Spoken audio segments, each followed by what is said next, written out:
Create deliberate relationships.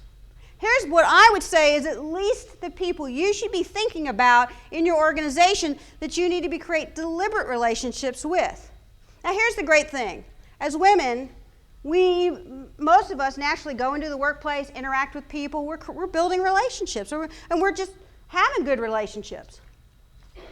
But most of the time, what I observe is a lot of women stay within the relationships, the people they naturally interact with just to get their job done.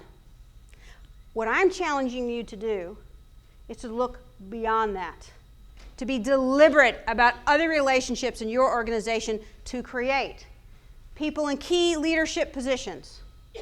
So they could be at your level, but likely higher than where you're at. People heading up new important projects.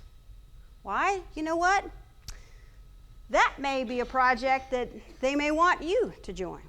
You remember how also Mary Doswell shared how she had a lot of lateral moves in her career? And in that, she picked up more skills and more skills and more skills. Well, guess what? It wasn't just the picking up of her skills. She was creating also more and more relationships. More and more people got to know what she could do.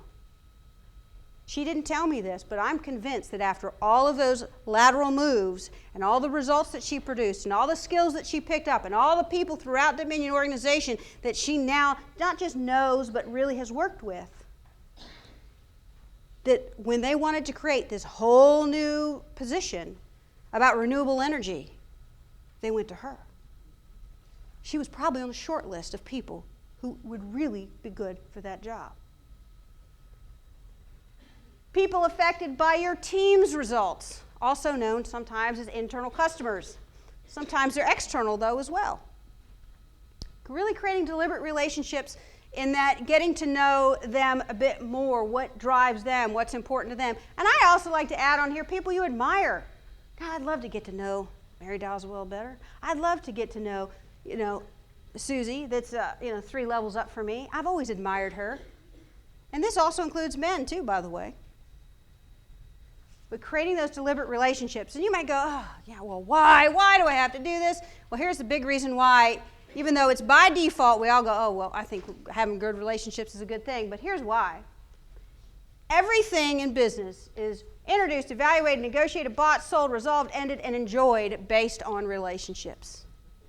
Yes, we have lots of technology. And we will continue to. And they enable us. But it is the relationships with people, what they know, who they know, how they can influence, that things happen and are done.